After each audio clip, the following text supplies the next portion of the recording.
Hello and welcome to the podcast. My name is Mr. Grey and I'm joined by Mr. Black. Hello. And Mr. Red. Hello. And we've got some lovely stories for you this evening. We have no idea if they're true or false or whatever. Well, the person Well, telling them. yeah, I suppose I know if my story's true or not, but we're trying to guess each other's, so it should be fun. But if you don't fact check it, how do you know? Like, it could be a true story, but then it'd be like, well, it's not been. Well, then that's kind of Cross-examined. it's kind of just a hole in the whole concept, isn't it? Really, I mean, if I think the story's true and I tell it and it turns out it's not true, and then I guess that's the game over, isn't it? You could have just killed the podcast there, Mr. Black. Well, that's what trust and friendship's all about. The power of friendship. Anyway, moving on. Our first story is going to come from Mr. Red. Yes, and mine takes place in Japan. In World War II? No. World War I? Nope. Vietnam? Nope. Well, World War II is mentioned. As a side note, it's not really relevant to the story. Right. But I was joking when I said Vietnam, because Japan. Nothing to do with it. okay. Right. Unless I did. I don't know. I didn't do history. Moving on. So again, my story takes place in Japan. It follows a man called Yoshi Shitari. And he was born in 1907. Yoshi worked in a tofu shop as a fisherman and several other jobs. Eventually, having little success in these professions, he turned to gambling and stealing to make a living. And as a result, he was caught and tried and sent to prison.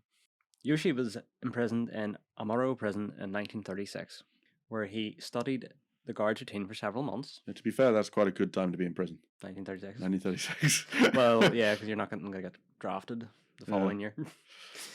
What was his last name, sorry? Shitari. Yeah. What's wrong with that? I guess it's a normal name in Japan. Nothing? I may be mispronouncing it, but wouldn't surprise me if it was. I just misheard it. Just want to make sure it Why is a real. I'm trying to catch you out in case it's a fake story and you're making stuff up. Okay. Anyway, so Yoshi was sent in prison at Amuro prison in 1936, where he studied the guard's routine for several months. One day, when he was taken to the bathing room, where they're provided with a bucket so they can wash themselves, Yoshi took the metal wire that was attached to the bucket and hid it. Buying his time and waiting for the right moment, Yoshi picked the lock to his cell and escaped. So, on the run, Yoshi was caught stealing supplies from a hospital 3 days later, and he was caught by the police.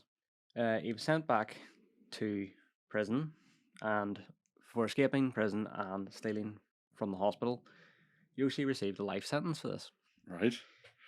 He was then transferred from Amuro prison to Ataka prison in 1942. However, Yoshi escaped Ataka prison by climbing the wall of his cell to the barred skylight in the ceiling. The screws in the skylight were rusted, and after a few attempts over a period of time, the barred grating came loose, allowing him to escape. So basically, he just shook the bars. Yes, because it was just rusted screws holding it in place. So Okay. he climbed up a few times, managed to shake the bars. Eventually, it came loose, and he escaped from the second prison. Right. So, once free, Yoshi went on the run and eventually went to the home of one of the prison guards who worked in Akita prison, who he had become friendly with, to ask for help in a case of injustice against him by the Japanese prison system. The prison guard heard Yoshi out, and then as Yoshi went to the bathroom, the prison guard called the police, and they came and took Yoshi back to prison. Okay. Now, I'm starting to see a pattern here. Were the walls knee high? No, apparently they were quite tall, so he managed to do some sort of Pretty good climber then, at least. weird acrobatic gymnastics and got up to the ceiling. Right.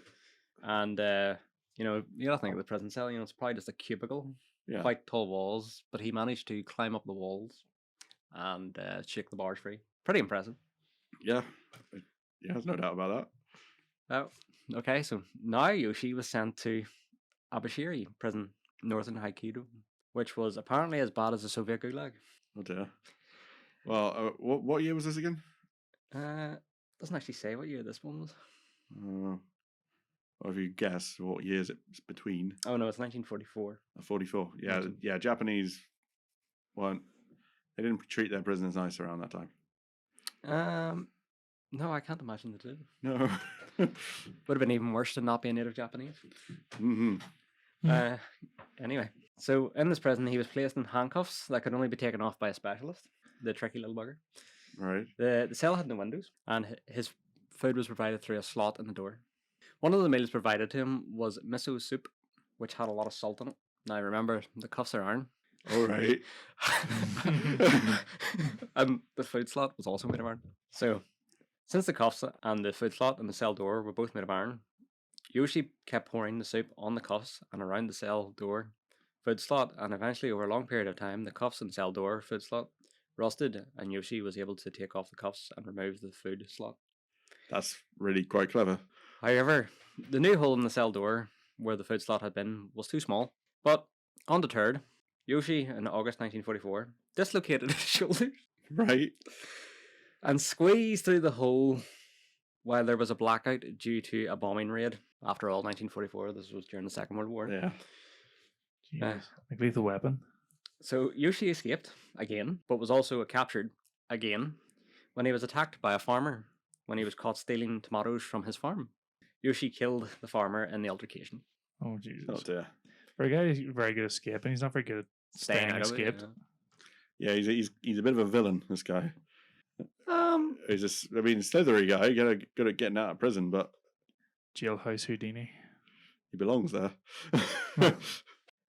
Anyway, so for the previous escape attempts and the farmer's death, Yoshi was sentenced to death by the court, and he was sent to Sapporo prison, where he was put in a specially made cell and had 6 guards dedicated to ensuring Yoshi couldn't escape. But as ever, Yoshi escaped in 1947 by taking a tunnel out of the cell by removing floorboards and using a soup bowl as a makeshift shovel. He wormed his way out of the prison. There were small pockets under the floorboards, so he was able to remove the dirt and place it into the pockets under the floorboard. He also used the floorboards to place into his bed at night, so it made it look like there was somebody still lying in his bed while he was while he was digging out. Underground digging. Wow. The bed was also placed over the hole that he made in the floor, so it's harder to see. But anyway, so one day after being about free for a year and on the run, Yoshi was on a park bench when a police officer sat down beside him. The two men got to talking, and the police officer offered Yoshi a cigarette. So overwhelmed by the kindness of the police officer, Yoshi told the officer that he was an escaped convict. I began to tell him how he escaped 4 different prisons and been on the run. Once Yoshi finished the story, the police officer promptly arrested him. He's an idiot. So, and did he come quietly? Yes. Okay. He says, "Oh, here I go again." So this time Yoshi was tried by the High Court, which reviewed his case, decided that the farmer's death was a result of Yoshi acting in self-defense, Right. and they revoked his death sentence. Instead, they sentenced him to 20 years for escaping 4 different prisons. Yoshi did request to be sent to a prison in Tokyo, which was granted. He spent 14 years in prison and was released in 1961 for good behavior. He later then was reunited with his daughter. Sadly, his wife had died when he was still in prison. And Yoshi lived for another decade working on odd jobs. Eventually, he passed away from a heart attack in 1979 at the age of 71. Goodness. So, is the guy escaped 4 prisons? Yes. And he became a bit of a popular celebrity in Japan, had movies and books written about him. And one of the prisons, Abashiri prison, is now a museum, and there is also a sculpture of him escaping. So it's a replica of him in the rafters of the prison, recreating his escape. Amazing. So, just to recap, what were all his different escape attempts? How did he get out each time? Just to recap. So the first time he escaped, he studied the guard's movements and used a metal wire from a bucket to pick the lock to the cell. Right. Right. So the second one, he escaped by climbing through a skylight in the cell ceiling. Yeah. So it was the one with the rusty screws, the and one he with the- managed yeah, to he pull it free and Basically climbed out. breaking the wall, yeah. Yes. Well, not even breaking the wall. That would be a lot easier than breaking the ceiling. But Abashiri prison, he used the soup to erode the handcuffs and the foot slot on the prison door. Escaping using rust. Yes, the power of rust. Yeah. And Sapporo prison, he just good old fashioned dug his way out with a soup bowl. Well, Hmm. And then I suppose he also escaped the last prison by just being good and got out 6 years early. He escaped with kindness. He escaped. that's how you're supposed to escape. Yeah, it's true. You don't have any further questions, Mr. Black? It's true. There's far too much detail for it to be made up. So I think it's true. You sure about that? See if it turns out that he only escaped from 3 and not 4 prisons, you're getting a slap. How do you even know Because he's a that real, doesn't count. how do you even know he's a real person? Well, I'm just, again, the power of friendship. I'm just taking your word for it. That you wouldn't then- lie to your friends, would you? But then you're setting out every story from now on. You're just gonna take it for true. So Every time there's a detailed story, Mr. Black. Yeah, it's far too detailed. Though detailed story, but it seems far too detailed. You know what I mean?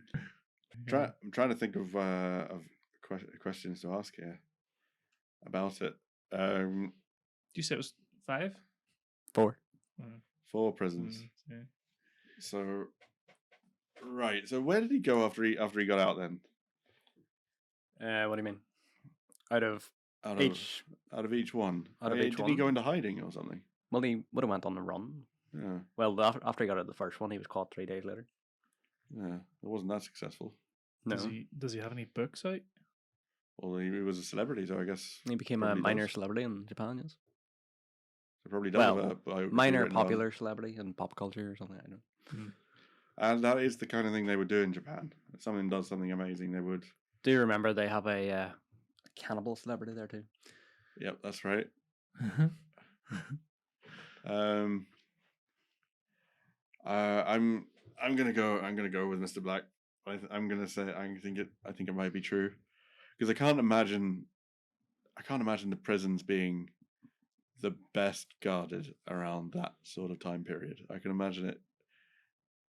There were probably harder things to do than to break out of prison in Japan at that time. Japan was kind of preoccupied as a country. Well, the first prison was 1936, so there wasn't any war on then. It's true. Was Japan ever known for being like really crime heavy? No, never. No, Japan's a very well behaved country generally. They don't have a lot of crime. Guess that maybe they're not as good at prison security as say America, which has an awful lot of prisoners. So I'm gonna say true. It's believable, but it is still amazing. Well, it's about a guy who escaped from 4 different prisons in, quite ingenious ways in some of them. So of course it's true. Yeah, well done to him.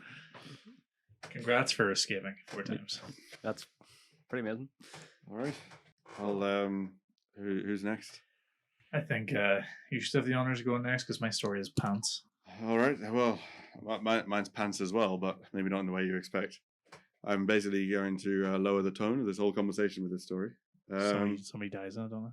Oh no, not at all. So this story happens in Valencia. Okay, as a city in Spain. For those who aren't all up on geography, who's listening. So basically, there's this kid. Now, from what I'm reading here, they've used the name Pablo. It's a pretty generic name, but they've changed it for basically for privacy reasons.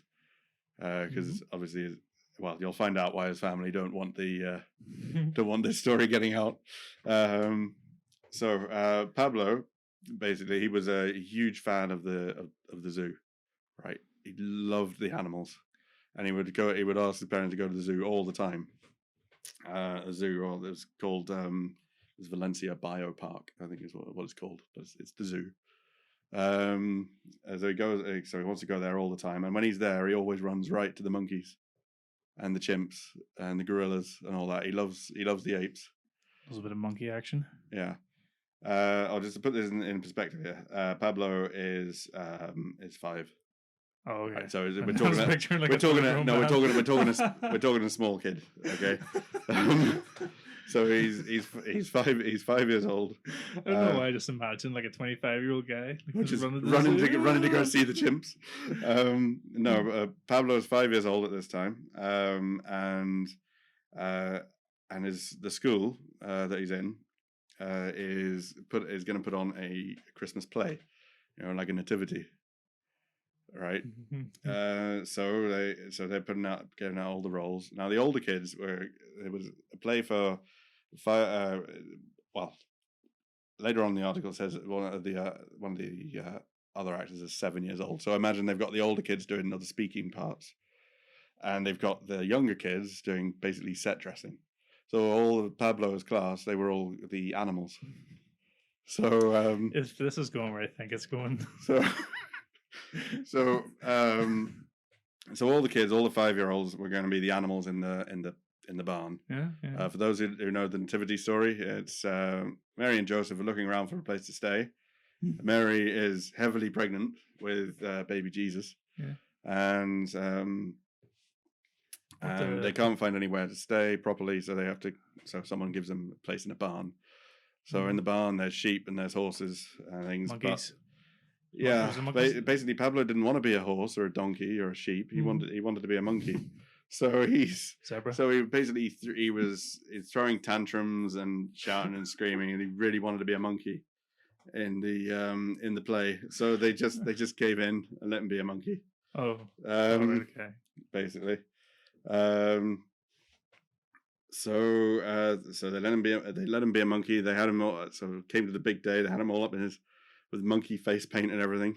And I'm sure all the kids looked lovely and cute, but he was a menace on the stage. He was jumping around, acting monkey, screaming at the top of his lungs, making monkey noises, throwing food at people. Well, it was just screaming, jumping around, So making so much. He was just monkeying around. He was monkeying around like a bananas. 5-year-old who was given a license to be A monkey. basically a moving tantrum.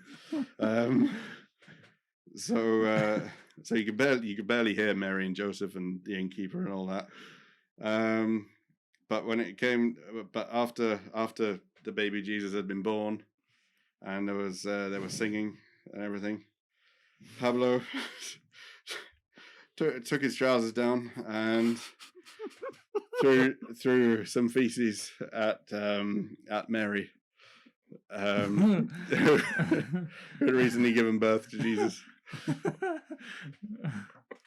Now, poor Mary was absolutely distraught at this, and she was crying, and she had to be taken off. I'm sure the stage by one of the teachers. I'm sure one of the other 5-year-olds was quite distressed by this. Yeah, I'm sure they were. It was like everyone stopped. It was like, everyone would have stopped to just aghast at what had just happened, and then quickly closed their mouths just in case he was going to throw something else. See, if I was there, I would have thought, it's just Nutella or something. Well, so basically, Mary, what I imagine was what we heard, what was seen was splat. Took a few seconds for Mary to figure out what it was, and then just started crying, and she was taken off by one of the other teachers to basically get cleaned up. And Pablo wasn't allowed to be in any plays ever again. Ever again? Well, not until he grew up. So that's the story. Okay. Just so you know, the headline is simply monkey throws poo in school play. So hold on. Wait. Monkey throws poo. Yeah, that's a really bad headline, because it should be boy pretending to be monkey throws poo. Yeah, you're right. That's really bad. That's a really shocking headline. But yeah, I think whoever wrote it may have just made it up on the spot. Well, it's possible. So that is the story of this kid who is, for the purposes of this story, called Pablo. For a second, I thought you were going to say that it was a real monkey that was taking part in this play. Oh no, goodness, I wouldn't. No, that would be silly. That's what I was expecting to happen. When did this happen? Oh, this happened a little while ago. It happened in 2013. The articles from February next year. So why, Pablo? I'm gonna go with false. I think you screwed it up with the headline. Yeah, he said the headline says. Oh no! Well, Yeah, the headline says monkey throws poo at what was it? Monkey throws poo at the Monkey throws poo during Christmas play. Okay. Yeah, well, it's not the article. I wouldn't imagine the article headline would say that because it's not a monkey. It's a little boy pretending to be a monkey. It would probably say, boy pretending to be a monkey throws poo. Well, it was 2014. This was written. You know, people were a lot less less sensitive to that sort of thing. Grammarly wasn't out yet. Actually, I'm pretty sure it was. Also, as a Spanish kid, so you can't. Yeah, be that's racist another to thing them. as well. It's a very devout Catholic country, so I can't imagine them allowing someone to ruin a nativity story by dressing up as a monkey. So as ridiculous, you know when something's just so ridiculous, it's probably true. Because if you were to make it up, you just wouldn't seem true. You have to be an absolute moron to make something like this up. I think I'm going to say true just because I want it to be true. I'm going to say false based on... Now, that is the headline, yes? Yeah. Right. Based on the headline, I'm going to say false. I saw a guy run up on stage and do a piss in front of everybody. On stage, what's the context? Just It was like an anime show Yeah, convention thing, and so that guy just ran up on stage and no, they're all doing like there was like Dragon Ball Z. There's a move called the Kamehameha, and you pretty much have to like put your hands in front of you and do the move. But whenever it was like 1, 2, 3, Kamehameha, he just pulls his bags down, just pisses in front of everybody. okay. And it's on YouTube. Man pisses on stage. There you go. I'll Google that later for sure, definitely. That's one for the audience. It's great. It is actually brilliant. So if anybody's listening, be sure to Google "man pisses on stage." You don't see anything. You just see like the Wii stream, but then a member of staff comes on stage and pushes him. Like, what are you doing? What are you at? It's just brilliant. Well, anyway, but yeah, I'm gonna say true. Okay, well, I can disappoint you all by saying that this story is indeed false. Oh. Yep. It's almost like somebody made up the headline on the spot.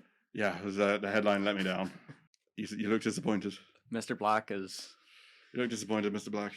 I suppose I feel a bit better now knowing that it wasn't true, but then I'm slightly sad at the same time. Because, Mr. Black just looks like he realized there's piss in his cornflakes instead of milk. That would be very disappointing. Well, there you go. Well, moving on. Mr. Black, what's your riveting tale? It's not great. It's Pringles. Yes, the crisps, yeah. Yep. Once you pop, you can't stop. They're the ones, yeah.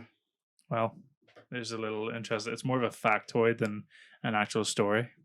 But basically, there's a patent for Pringles. Right. Where you can only flavor one side, the top side. Right. And it's actually illegal for any other brand, copycat Pringles.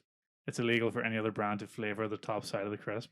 And it's a worldwide patent. That's the patent for Pringles. Yes. The shape itself's not patented. Yeah, I mean... The shape itself, by the way, it's a hyperbolic paraboloid. Shaped like a Pringle is generally what we say. That's the Pringle shape, yeah. Basically. But basically, the way you have like the under bit and then the over bit. Yeah. The convex, is that the word? I guess. Yeah, well, their flavoring is on the top. And nobody else is allowed to have flavoring on the top. And if you do, they'll take it to court and they'll sue the life out of you. I find that hard to believe. Basically because I am a fan of Pringles. I've had a few in my time. Mm-hmm. I'm pretty sure I've had a few Pringles where the flavor's been on both sides. It's probably just been an accident, but for the most part, if you go through like an average, pretty much 99% of them are flavored just on the one side. They're not flavored on both sides. Or maybe because they're just stacked like that, they're just getting flavor from the one beneath it. Yeah, that's probably what it is. Yeah, but they're only flavored on top. And there's such a revelation. The Sun actually wrote an article about it. It's crunch time, is the headline. You've been eating Pringles all wrong, and it means you're not getting the best flavor from your crisps. Basically revealing to people that they're only flavored on one side. Which I knew that. I don't know how people didn't know that. So, whenever you put one on your tongue, you're not getting the flavor from the bottom. Unless you put it the right way around. Yeah, you put it the right way around and which you is get the flavor. More awkward on the top sides of your mouth. I guess, yeah, because the shape is all wrong. it's kind of like the inverse of what it should be. So what Pringles have done is they've patented something which is bad. Yeah. Because they weren't Pringles, they were like an off-brand. Well, The flavoring was on the bottom side, and I was like, oh, this is logical. These are not Pringles, and they weren't Pringles. They were like Littles something. Tessellation crisps or something. No, they were shaped just like an off-brand Pringles shape, hyperbolic Pabloid, whatever it's called.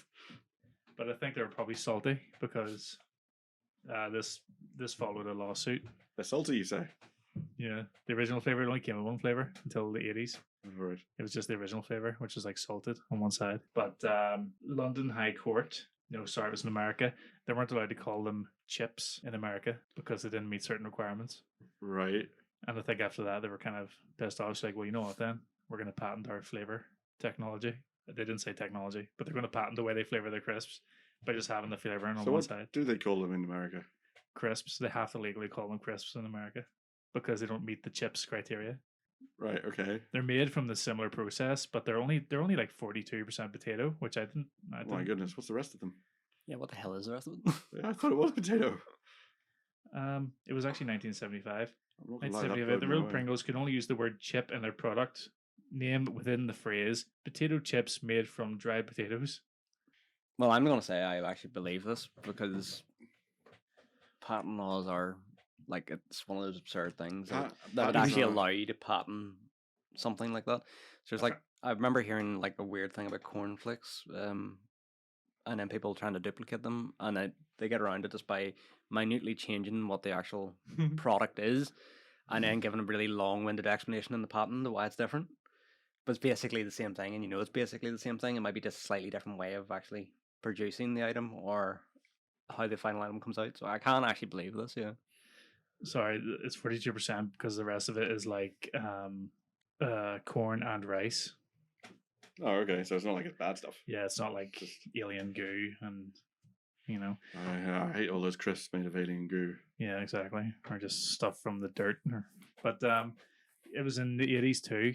They introduced new flavors, and I think this is also they actually hired a scientist to try and develop the new flavors as well. And then that's why they're like, okay, well, must be flavored on this side. And they were like, well, we don't want anyone to copy this amazing technology, so let's patent it. I'm going to say true. It seems. I mean, patents are weird. Like you say, Mr. Red, they are a bit odd.